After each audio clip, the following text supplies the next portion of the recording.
Hi ಎಲ್ಲರಿಗೂ ನಮಸ್ಕಾರ. Welcome back to my channel. ಎಲ್ಲರೂ ಹೇಗಿದ್ದೀರಾ? ಎಲ್ಲರೂ ಚೆನ್ನಾಗಿದ್ದೀರಾ ಅಂತ ಅಂದ್ಕೊಂಡಿದ್ದೀನಿ. ಇವತ್ತಿನ ವೀಡಿಯೋದಲ್ಲಿ ರೆಸ್ಟೋರೆಂಟ್ ಸ್ಟೈಲು ಕಡಾಯಿ ಪನ್ನೀರ್ ಮನೆಯಲ್ಲೇ ಹೇಗೆ ಮಾಡೋದು ಅಂತ ಈ ವಿಡಿಯೋದಲ್ಲಿ ನೋಡೋಣ ಬನ್ನಿ. ಮತ್ತು ಈ ವಿಡಿಯೋನ ಶುರು ಮಾಡೋಕ್ಕೆ ಮುಂಚೆ ನಮ್ಮ ಚಾನಲ್ ಯಾರು ಇನ್ನೂ ಸಬ್ಸ್ಕ್ರೈಬ್ ಮಾಡ್ಕೊಂಡಿಲ್ಲ, ಮತ್ತು ನಮ್ಮ ಚಾನಲ್ಗೆ ಯಾರು ಫಸ್ಟ್ ಟೈಮ್ ನೋಡ್ತಾಯಿದ್ದೀರಾ ದಯವಿಟ್ಟು ಕೊನೆಯದಾಗಿ ಈ ವಿಡಿಯೋ ಇಷ್ಟ ಆದರೆ ನಮ್ಮ ಚಾನಲ್ನ ಸಬ್ಸ್ಕ್ರೈಬ್ ಮಾಡ್ಕೊಳ್ಳಿ, ಮತ್ತು ಒಂದು ಲೈಕ್ ಕೊಡೋದು ಮಾತ್ರ ಮರಿಬೇಡಿ, ಮತ್ತು ಈ ವಿಡಿಯೋನ ಆದಷ್ಟು ಜನಕ್ಕೆ ಶೇರ್ ಮಾಡಿ. ಬನ್ನಿ ಇವತ್ತಿನ ವಿಡಿಯೋನ ಶುರು ಮಾಡೋಣ. ಇದಕ್ಕೆ ಏನೇನು ಪದಾರ್ಥಗಳು ಬೇಕು ಅಂದರೆ, ಮೊದಲನೇದಾಗಿ 200 ಗ್ರಾಮ್ ಪನ್ನೀರ್ ತೊಗೊಂಡಿದ್ದೀವಿ, ಮತ್ತು ಈರುಳ್ಳಿ, ಕ್ಯಾಪ್ಸಿಕಮ್ಮು, ಟೊಮ್ಯಾಟೋನ ನೋಡಿ. ಕ್ಯಾಪ್ಸಿಕಮ್, ಈರುಳ್ಳಿ, ಟೊಮೆಟೊನ ನಾವು ಈ ಥರಗೆ ಒಂದು ಕ್ಯೂಬ್ ಟೈಪಲ್ಲಿ ಕಟ್ ಮಾಡಿಕೊಂಡಿದ್ದೀವಿ ನೋಡಿ. ಈ ಥರ ಶೇಪಲ್ಲಿ ನೀವು ಯಾವ ಥರ ಶೇಪ್ ಮಾಡ್ಬೋದು, ಈ ಥರ ನೀವು ಕಟ್ ಮಾಡ್ಕೊಬೇಕು. ಕ್ಯಾಪ್ಸಿಕಮ್ಮು, ಈರುಳ್ಳಿ, ಟೊಮೆಟೊ ಮತ್ತು ಪನ್ನೀರನ್ನ ನೀವು ಈ ಥರ ಕಟ್ ಮಾಡಿಕೊಳ್ಳಿ. ನಾವು ಮಾಡ್ತಾರಂಥದ್ದು 200 ಗ್ರಾಮ್ ಇವತ್ತು ಕಡಾಯಿ ಪನ್ನೀರು. ಈ ಕಡಾಯಿ ಪನ್ನೀರನ್ನ ನೀವು ಹೋಟ್ಲಲ್ಲಿ ಏನು ತಿಂತೀರಾ ಮನೆಯಲ್ಲೂ ನೀವು ತುಂಬಾ ಚೆನ್ನಾಗಿ ಮಾಡ್ಕೊಬೋದು. ಏನಂದರೆ ಇದಕ್ಕೆ ಯಾವುದೇ ಥರ ಪದಾರ್ಥಗಳು ಮಿಸ್ ಮಾಡಿಬಿಡಿ, ಮತ್ತು ಈ ವಿಡಿಯೋನ ಎಲ್ಲೂ ಸ್ಕಿಪ್ ಮಾಡಬೇಡಿ. ವಿಡಿಯೋನ ಪೂರ್ತಿಯಾಗಿ ನೋಡಿ. ನೀವು ಮನೆಯಲ್ಲೇ ಒಳ್ಳೆ ರೆಸ್ಟೋರೆಂಟ್ ಸ್ಟೈಲ ಕಡಾಯಿ ಪನ್ನೀರನ್ನ ಮಾಡ್ಬೋದು ನೋಡಿ. ಮೊದಲನೇದಾಗಿ ಇದನ್ನು ಮಸಾಲಾನ ಹುರ್ಕೊಬೇಕು. ಒಂದು ಚಿಕ್ಕದಾಗಿ ಒಂದು ಕಡಾಯಿ ತೊಗೊಳ್ಳಿ, ಅದಕ್ಕೆ ಒಂದು 2 ಸ್ಪೂನಷ್ಟು ಧನಿಯಾ ಹಾಕ್ಕೊಳ್ಳಿ. ಧನಿಯಾನ ಚೆನ್ನಾಗಿ ನೀವು ಫ್ರೈ ಮಾಡಿಕೊಂಡು ಅದ್ರ ಜೊತೆಗೆ ಒಂದು ಸ್ಪೂನಷ್ಟು ಜೀರಿಗೆ, ಒಂದು 8ರಿಂದ 10 ಕರಿಮೆಣಸು, ಸ್ವಲ್ಪ ಸೋಂಪು, 1ರಿಂದ 2 ಸ್ಪೂನ್ ಸೋಂಪು, ಇದನ್ನು ಹಾಕ್ಕೊಂಡು ಚೆನ್ನಾಗಿ ಹುರ್ಕೊಳ್ಳಿ. ಏನಂದರೆ ಲೈಟಾಗಿ ನೀವು ಒಂಥರ ಚಿಟಪಟ ಅನ್ನಬೇಕು, ನಿಮಗೆ ಕಲರ್ ಚೇಂಜ್ ಆಗಬೇಕು, ಅಲ್ಲಿವರೆಗೂ ಹುರ್ಕೊಳ್ಳಿ. ಮತ್ತು ಇದಕ್ಕೆ ಒಂದು 5ರಿಂದ 6 ಬ್ಯಾಡಗಿ ಮೆಣಸಿನ್ಕಾಯಿ ಹಾಕ್ಕೊಳ್ಳಿ. ಖಾರ ನಿಮಗೆ ಬೇಕು ಅಂದರೆ ಒಂದು 4ರಷ್ಟು ನೀವು ಗುಂಟೂರು ಮೆಣಸಿನ್ಕಾಯಿ ಹಾಕ್ಕೊಬೋದು. ನಾವು ಖಾರ ಪುಡಿ ಹಾಕೋದ್ರಿಂದ ನಾವು ಬರೀ ಬ್ಯಾಡಗಿ ಮೆಣಸಿನ್ಕಾಯಿ ಮಾತ್ರ ಹಾಕ್ಕೊಂಡಿದ್ದೀವಿ ನೋಡಿ. ಅದನ್ನು ಹುರ್ಕೊಂಡು ಎತ್ಕೊಂಡು ತಣ್ಣಗಾದ್ಮೇಲೆ ಅದನ್ನು ಒಂದು ಮಿಕ್ಸಿ ಜಾರ್ಗೆ ಹಾಕ್ಕೊಂಡು ಅದನ್ನು ಪೌಡ್ರ್ ಮಾಡ್ಕೊಬೇಕು. ಇಲ್ಲಾಂದರೆ ಅದನ್ನು ಕುಟಾಣಿಯಲ್ಲಿ ಹಾಕ್ಕೊಂಡ್ರೆ ಇನ್ನೂ ಚೆನ್ನಾಗಿರುತ್ತೆ. ತರಿಯಾಗಿ ರುಬ್ಕೊಬೇಕು.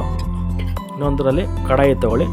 ಕಡಾಯಿಗೆ ಒಂದು ಬೆಣ್ಣೆ ಸ್ವಲ್ಪ ಹಾಕ್ಕೊಳ್ಳಿ. ಬೆಣ್ಣೆ ಆಗಲಿ, ತುಪ್ಪ ಆಗಲಿ, ಎಣ್ಣೆ ಆದರೆ ಏನಾದ್ರು ಹಾಕ್ಕೊಬೋದು. ಮೊದಲನೇದಾಗಿ ಏನು ಮಾಡಬೇಕು ಅಂದರೆ, ಇದು ಕ್ಯೂಬ್ ಥರ ಕಟ್ ಮಾಡ್ಕೊಂಡಿದ್ದೀವಲ್ಲ ಈರುಳ್ಳಿ, ಟೊಮೆಟೊ, ಕ್ಯಾಪ್ಸಿಕಮ್ಮ ಲೈಟಾಗಿ ಫ್ರೈ ಮಾಡ್ಕೊಬೇಕು ನೋಡಿ. ನಾವು ಕುಟಾಣಿಯಲ್ಲಿ ಹಾಕ್ಕೊಂಡು ಏನು ಹುರಿದಿದ್ವಿ ಮಸಾಲಾನ ಅದನ್ನು ತರಿಯಾಗಿ ರುಬ್ಕೊಬೇಕು. ಏನಂದರೆ ಈ ಥರ ನೀವು ಕುಟಾಣಿಯಲ್ಲಿ ಮಾಡ್ಕೊಂಡ್ರೆ ತುಂಬಾ ಚೆನ್ನಾಗಿರುತ್ತೆ. ಮತ್ತು ನೀವು ಈ ಥರ ತರಿಯಾಗಿ ನೀವು ಕುಟ್ತಾಯಿದ್ರೇ ನಿಮಗೆ ಆ ಫ್ಲೇವರ್ ಬರ್ತಾ ಇರುತ್ತೆ. ಅದು ಮಸಾಲೆದು ನಿಮಗೆ ಫ್ಲೇವರ್ ಅಷ್ಟು ಘಮ ಅಂತ ಇರುತ್ತೆ. ಈ ಥರ ಒಂದು ಸಲ ಮಾಡ್ಕೊಂಡು ನೋಡಿ. ಇದನ್ನು ಲೈಟಾಗಿ ನೀವು ಇದನ್ನು ಫ್ರೈ ಮಾಡ್ಕೊಬೇಕು. ಏನಂದರೆ ಇದನ್ನು ಹೈ ಫ್ಲೇಮಲ್ಲಿ ಇಟ್ಕೊಂಡು ನೀವು ಫ್ರೈ ಮಾಡ್ಕೊಳ್ಳಿ. ಮತ್ತು ಇದಕ್ಕೆ ಅದೇ ಥರ ಶೇಪಲ್ಲಿ ಕಟ್ ಮಾಡಿರೋಂಥ ಪನ್ನೀರು 200 ಗ್ರಾಮ್ ಪನ್ನೀರನ್ನು ಹಾಕ್ಕೊಂಡು ಹೈ ಫ್ಲೇಮಲ್ಲಿ ನೋಡಿ ಈ ಥರ ಮಾಡಿ ಮಿಕ್ಸ್ ಮಾಡ್ಕೊಳ್ಳಿ. ಲೋ ಫ್ಲೇಮ್ ಬೇಡ, ಮೀಡಿಯಮ್ ಫ್ಲೇಮ್ ಬೇಡ, ಹೈ ಫ್ಲೇಮಲ್ಲೇ ಇಟ್ಕೊಳ್ಳಿ. ನಿಮಗೆ ಕ್ಯಾಪ್ಸಿಕಮ್ಮು, ಈರುಳ್ಳಿ ಎಲ್ಲ ನಿಮಗೆ ಒಂಥರ ಕ್ರಿಸ್ಪಿ ಆಗಿರಬೇಕು, ಆ ಥರ ಮಾಡ್ಕೊಬೇಕು.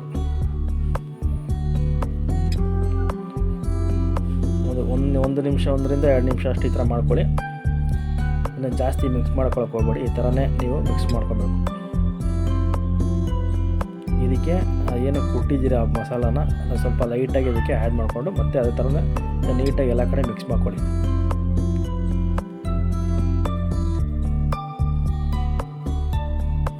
ನಾವು ಮೊದಲಾಗೆ ಟ್ರೈ ಮಾಡಿರೋಂಥ ರೆಸಿಪಿ ಇದು ತುಂಬಾ ಚೆನ್ನಾಗಿ ಬಂದಿತ್ತು ನೋಡಿ. 1ರಿಂದ 2 ನಿಮಿಷ ಫ್ರೈ ಮಾಡ್ಕೊಂಡ್ಮೇಲೆ ಇದನ್ನು ಬೇರೆ ಪ್ಲೇಟ್ಗೆ ಶಿಫ್ಟ್ ಮಾಡ್ಕೊಳ್ಳಿ. ಏನು ಫ್ರೈ ಮಾಡಿದ್ರಿ ಅದೇ ಕಡಾಯಿಗೆ ಇನ್ನೊಂದು ಸ್ವಲ್ಪ ಬೆಣ್ಣೆ ಹಾಕ್ಕೊಳ್ಳಿ. ಬೆಣ್ಣೆ, ಗೀ, ಎಣ್ಣೆ ಯಾವುದಾದ್ರು ನಿಮ್ಮ ಅನುಕೂಲ ಯಾವುದಿದೆ ಅದನ್ನು ಮಾಡ್ಕೊಳ್ಳಿ.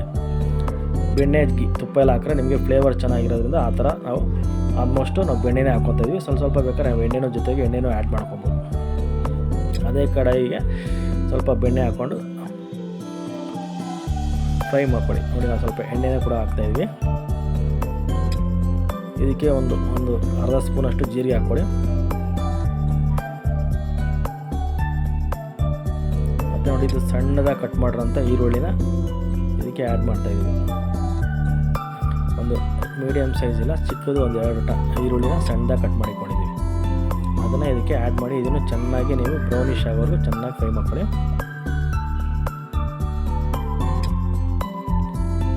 ಇದಕ್ಕೆ ಸ್ವಲ್ಪ ಸಾಲ್ಟ್, ರುಚಿಗೆ ತಕ್ಕಷ್ಟು ಉಪ್ಪು.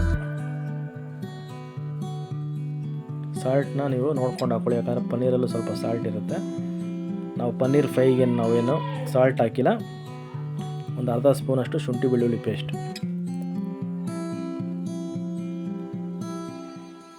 ನಿಮಗೆ ಈ ಕಡಾಯಿ ಪನ್ನೀರು ತುಂಬ ನಿಮಗೆ ಗ್ರೇವಿ ಏನು ಬರೋಲ್ಲ, ಲೈಟ್ ಗ್ರೇವಿ ಸೆಮಿ ಗ್ರೇವಿ ಥರ ಬರುತ್ತೆ ನೋಡಿ. ಇದನ್ನು ನಾವು ಟೊಮೊಟೊ ಏನಿತ್ತು ಅದನ್ನು ನಾವು ಪ್ಯೂರಿ ಮಾಡ್ಕೊಂಡ್ಬಿಟ್ಟಿದ್ದೀವಿ.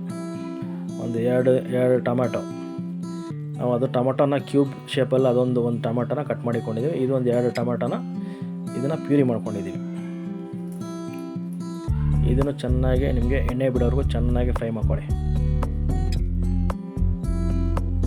ನೋಡಿ. ಇದಕ್ಕೆ ಖಾರದ ಪುಡಿ ಹಾಕ್ತಾಯಿದ್ವಿ. ನೀವು ಹೇಳ್ದಂಗೆ ನೀವು ರುಬ್ಬವಾಗೆ ಬೇಕಾದ್ರೆ ನೀವು ಗುಂಟೂರು ಮೆಣಸಿನ್ಕಾಯಿ ಹಾಕ್ಕೊಂಡ್ರೆ ಇದಕ್ಕೆ ಖಾರ ಹಾಕೋ ಅವಶ್ಯಕತೆ ಇಲ್ಲ. ನಾವು ಸ್ವಲ್ಪ ಒಂದು ಅರ್ಧ ಸ್ಪೂನಷ್ಟು ಖಾರದ ಪುಡಿ ಹಾಕ್ಕೊತಾ ಇದ್ವಿ. ಮತ್ತು ಇದನ್ನು ನೋಡಿ, ಇದು ಪುಟಾಣಿಯಲ್ಲಿ ಕುಟ್ಟಿರೋಂಥದ್ದು ನಾವೇನು ಫ್ರೈ ಮಾಡ್ಕೊಂಡ್ರೆ ಧನಿಯಾ, ಜೀರಿಗೆ, ಮೆಣಸು, ಸೋಂಪು ಅದರ ಕುಟ್ಟಿರೋಂಥ ಮಸಾಲ ಇದನ್ನು ಇದಕ್ಕೆ ಆ್ಯಡ್ ಮಾಡ್ಕೊಳ್ಳಿ.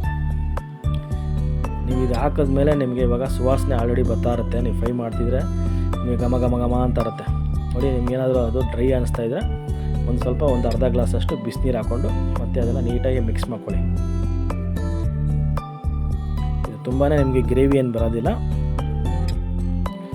ನೋಡಿ. ಇವಾಗ ಎಣ್ಣೆ ಎಲ್ಲ ಚೆನ್ನಾಗಿ ಬಿಟ್ಟಿದೆ ಸೈಡಲ್ಲಿ. ಇವಾಗ ನಾವೇನು ಅದನ್ನು ಫ್ರೈ ಮಾಡಿದ್ದೀವಿ ಕ್ಯಾಪ್ಸಿಕಮ್ಮು, ಟೊಮೆಟೊ, ಈರುಳ್ಳಿ ಮತ್ತು ಪನ್ನೀರನ್ನ ಇದಕ್ಕೆ ಹಾಕ್ಕೊಂಡು ಲೈಟಾಗಿ ಮಿಕ್ಸ್ ಮಾಡ್ಕೊಳ್ಳಿ. ತುಂಬ ಅಂದರೆ ನೀವೇನು ಫೋರ್ಸ್ಫುಲ್ಲಾಗಿ ಏನು ಮಿಕ್ಸ್ ಮಾಡ್ಕೊಬೇಕಿಲ್ಲ, ಅಂದರೆ ಪನ್ನೀರೆಲ್ಲ ನಿಮಗೆ ಪುಡಿ ಪುಡಿ ಆಗಿಬಿಡುತ್ತೆ. ಲೈಟಾಗಿ ಹಾಗೆ ಮಿಕ್ಸ್ ಮಾಡ್ಕೊಳ್ಳಿ, ಇಲ್ಲಾಂದರೆ ಅವಾಗೆ ನಾವು ಮಿಕ್ಸ್ ಮಾಡ್ಕೊಳ್ಳಲ್ಲ ಆ ಥರ ಶೇಪಲ್ಲಿ ನೀವು ಮಿಕ್ಸ್ ಮಾಡ್ಕೊಳ್ಳಿ. ಇದಿವಾಗ ನೀವು ಏನು ಮಾಡಬೇಕು, ಲೋ ಫ್ಲೇಮ್ ಆಗಲಿ ಮೀಡಿಯಮ್ ಫ್ಲೇಮಲ್ಲೇ ಇದನ್ನು ನೀವು ಕುಕ್ ಮಾಡ್ಕೊಳ್ಳಿ.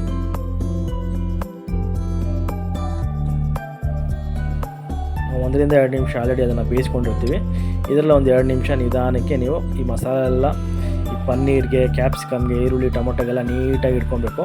ಅದರಿಂದ ನೀವೇನು ಮಾಡಬೇಕು, ಮೀಡಿಯಮ್ ಫ್ಲೇಮಲ್ಲಿ ನಿಧಾನಕ್ಕೆ ಇದನ್ನು ಕುಕ್ ಮಾಡ್ಕೊಳ್ಳಿ. ನೋಡಿ ಹೇಗಿದೆ ಕಲರು, ನಿಮ್ಗೆ ಹೇಗೆ ಹೋಟೆಲ್ಗೆ ಇರುತ್ತೆ ರೆಸ್ಟೋರೆಂಟಲ್ಲಿ ಸೇಮ್ ನಿಮ್ಗೆ ಅದೇ ಥರ ಇರುತ್ತೆ ನೋಡಿ. ಕೊನೆಯದಾಗಿ ಇದ್ರ ಮೇಲೆ ಸ್ವಲ್ಪ ಕಸೂರಿ ಮೆಥಿ ಹಾಕ್ಕೊಳ್ಳಿ, ಮತ್ತು ಸ್ವಲ್ಪ ಕೊನೆಯದಾಗಿ ಕೊತ್ತಂಬರಿ ಸೊಪ್ಪು ಹಾಕ್ಕೊಂಡು ಬೇಕಾದ ಮೇಲೆ ಸ್ವಲ್ಪ ಬೆಣ್ಣೆ ಹಾಕ್ಕೊಂಡು ಇದ್ರ ಜೊತೆ ಚಪಾತಿ ಆಗಲಿ ಪೂರಿ ಜೊತೆ ಆಗಲಿ ನೀವು ಬ್ಯಾಟಿಂಗ್ ಮಾಡ್ಬೋದು. ತುಂಬಾ ಚೆನ್ನಾಗಿರುತ್ತೆ. ನಿಮ್ಮ ಮನೇಲಿ ಒಂದು ಸಲ ಟ್ರೈ ಮಾಡಿ ಹೇಳಿ ಕಮೆಂಟ್ ಬಾಕ್ಸಲ್ಲಿ ಹೇಗೆ ಬಂತು ಅಂತ. ಸರಿ ಫ್ರೆಂಡ್ಸ್, ಈ ವಿಡಿಯೋನ ಇಲ್ಲೇ ಎಂಡ್ ಮಾಡ್ತಾಯಿದ್ದೀನಿ. ಈ ವಿಡಿಯೋನ ಇಷ್ಟ ಆಗಿದರೆ ಒಂದು ಲೈಕ್ ಮಾಡಿ, ಮತ್ತು ಆದಷ್ಟು ಜನಕ್ಕೆ ಈ ವಿಡಿಯೋನ ಶೇರ್ ಮಾಡಿ. ಇನ್ನೂ ನಮ್ಮ ಚಾನಲ್ ಸಬ್ಸ್ಕ್ರೈಬ್ ಮಾಡ್ಕೊಂಡಿದ್ದಾರೆ ದಯವಿಟ್ಟು ನಮ್ಮ ಚಾನಲ್ ಸಬ್ಸ್ಕ್ರೈಬ್ ಮಾಡ್ಕೊಳ್ಳಿ. ಮತ್ತು ಇನ್ನೊಂದು ವಿಡಿಯೋದಲ್ಲಿ ಸಿಗ್ತೀನಿ. Thanks for watching this video.